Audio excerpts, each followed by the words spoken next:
Hey, how you doing there again, folks? Me again, of course, Brandon Wenzel. Come back at you, another offering off my sampler platter. Yes, indeed, folks, sampler video series of videos I've been doing for a little while now. Go over there, try out food and drink items. I eat stuff, I drink stuff, then, folks, I'm going to talk about stuff.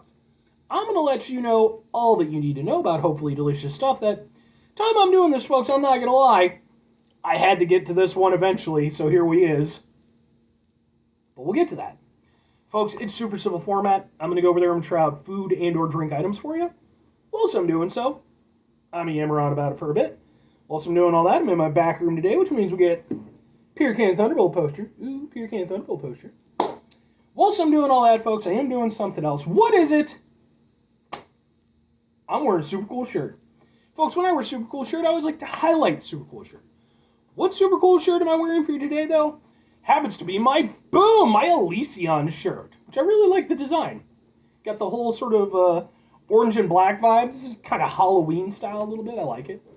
Who the hell's Elysion, though? They are a metal band out of Iowa, who I ran into, I think a couple years ago, I want to say. It was kind of a weird thing because it was more sort of a local showcase type of show, and then you had Elysion there, who was like, okay, they're from out of state. Neat. I actually really ended up enjoying their set. I dug their vibe. The guys, and girl, the lead singer is a very pretty lady. They were badass, man. I really enjoyed what they were doing. They had a great vibe to them, and it was just a really fun set. I actually went over there and got some videos of their performance. Those videos are on my channel in case maybe you want to check them out.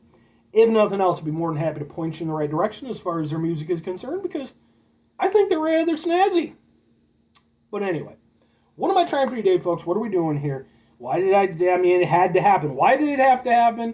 It didn't. I could have omitted it. I could have said, blah, blah, blah, blah, blah. But I'm not, because I'm a corporate shill. Boom! It's from Trolli. These are their new Mountain Dew flavored Sour Brite Crawlers Gummy Candy. Okay. The reason why I had to do this is because, yeah, Mountain Dew and Trolli have done this collaboration.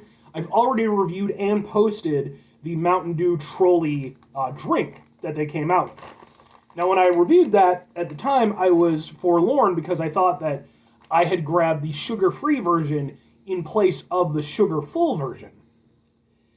Turns out 'twas not the case. There is no full sugar version of Mountain Dew, of the Mountain Dew collaboration. I have no idea why. Seems very off-brand for Mountain Dew and Trolli, but sure. But they've also got this version. So, I actually have an entire playlist called Mountain Dew Madness, which is a playlist for just Mountain Dew-related reviews. This is going to end up on there. So, let's go ahead and get a thing for the thing. It looks like this. And I'll be honest, I'm not a big, gummy person these days. Every now and again. Let's get a thing. Something like that. Ha ha ha ha! But I'm not against gummies or anything. I'm almost 40. I don't usually go the gummy route these days. Although, I say that like it's something weird for people in their almost 40s to eat gummies. And these days, lots of people around that age eat certain types of gummies. I don't partake in those either, but good on you.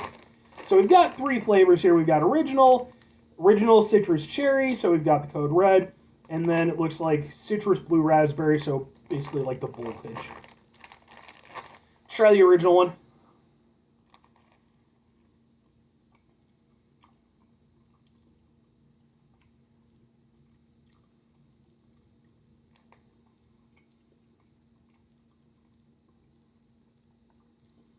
I'll be goddamn, that actually does have a nice Mountain Dew hit to it. They even managed to give it a sort of a refreshing kind of vibe to it. It has I'm guessing that's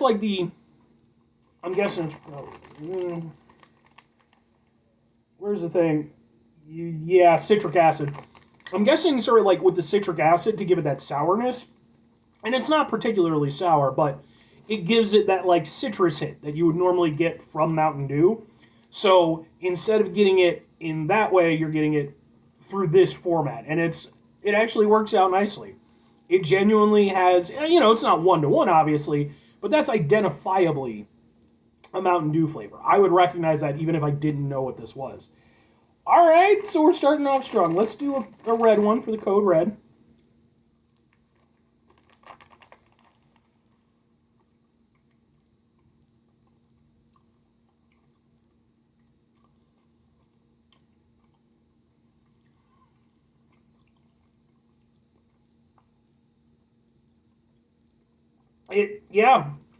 Same vibe.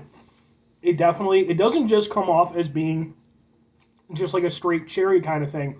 It is definitely like a code red flavor. And again, a lot of that I think comes down to the way that they incorporate that citrusy hit. Because, of course, that is so identifiable with the Mountain Dew brand and with its different flavors. This is a collaboration that worked really well on this end because they knew what the fuck they were going for and the audience they were appealing to. Why on the Mountain Dew end, they decided, look, I'm not against zero sugar stuff, and I know that it has an increasingly big audience, the zero sugar stuff. Your Mountain Dew and Trolli, you jackasses. I seriously hope whoever the fuck came up with that whole thing got fired, because, you wasted. If you wanted to have a zero sugar version, that's fine. But whoever went over there and said, nah, just zero sugar, we don't, yeah, we're trendy and cool. We're down with the kids. Please tell me you fired that guy, and then that guy is not allowed to work in anything ever again. He's just give him a fucking bundle and a stick, and he can go over there and march his way around the United States being homeless. I mean, that's obviously too harsh, but I don't know, maybe let him work at like a 7-Eleven or something. He could sell these. Let's try out the blue one.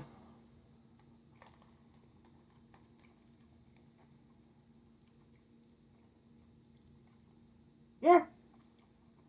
Nice blue raspberry flavor.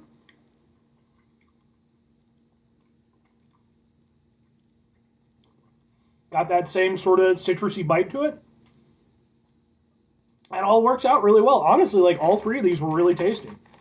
I think for me personally, probably the Code Red one is the favorite, which makes sense because Code Red is my favorite of these three flavors in the Mountain Dew format. So, yeah, but honestly, again, they did a really nice job with these. I just wish that Mountain Dew had fucking held up their end of the agreement. I wonder if Trolli knew about that. If they signed off on it being sugar-free. Otherwise, I'd be pissed if I was Trolli, because, Mountain Dew, y'all fucked up on that one. Alright. 5 questions, or 2 questions have to be asked. Would I get him again? Would I recommend him? You know what? Sure and sure. Hell, I'd say sure and sure out of spite against the Mountain Dew bullshit drink that they came out with, because I think, again, that was such a huge botch. But actually, these are pretty good. Again, I don't really do gummy stuff all that often, but every now and again I do enjoy an occasional romp through the gummies, as it were. And I can kind of get down with these. They're tasty. I like the fact that the flavors are not only familiar, but actually well executed. I like the way the sort of tanginess works with them. They're not just overly sweet, And again, they do a good job of representing the flavors they're supposed to represent. So I would honestly like to see him come out with another run of these with some of the other flavors from Mountain Dew. I think that'd be cool. If I'm recommending them though, I'm absolutely recommending these. I think that, whereas again, I think they majorly dropped the ball on the Mountain Dew version. I think Trolli more than came through. I think that they could have just come out with some basic bitch cherry citrus ones, what the hell ever. But they clearly put the time and effort into this to make it a familiar experience and something that would be representative of what you're hoping for when you go to buy these. So I think that if you enjoy Trolli, if you enjoy Mountain Dew, you enjoy a bit of that, gummy environment, yeah, man, these are actually really good. So, 5 things before I get out of here. Have yourself a great rest of your day, spectacular rest of your week, monumental rest of your month, stupendous rest of your year. Folks, go over there and themselves a truly Trolli-tastic over Mountain Dew-tastic rest of your life. Because, again, man, they fucking got it right. So, final 2 things. Number 1, try to bring some positivity in the world. It's not always possible. It is, however, always appreciated. But what do you do if you can't do it all the time? I know I can't do it all the time. Here's what you're going to do, folks. You're going to try not to be an asshole. Folks, not always the easiest thing in the world to not be an asshole. Trust me. I know it. I live it. I'm out there every day with you in it. Life can be stressful and frustrating and just bullshit sometimes, folks. When we find ourselves in situations where we have to deal with said bullshit, yeah, bit my tongue. It's important that we go over there, take a step back, try to mitigate the level of assholishness in our lives, hopefully do better for ourselves and for those around us. Very final thing, folks, do the thing. Whatever the thing is for you, that's what I want you to go out and do. Folks, let me know if you've tried the different collaborations with Trolli and Mountain Dew and which one you prefer. Because although I personally feel very stung by the Mountain Dew rendition, because again, I just think that them going over there and doing exclusively a zero sugar version was such a letdown. But maybe I'm in the minority there. You know, I am of that older generation, you know, and I do know that, yeah, zero sugar is becoming more and more of a thing. And that's why you're seeing more and more of these soda companies doing these, you know, exclusive flavors only as zero sugar. Anyway,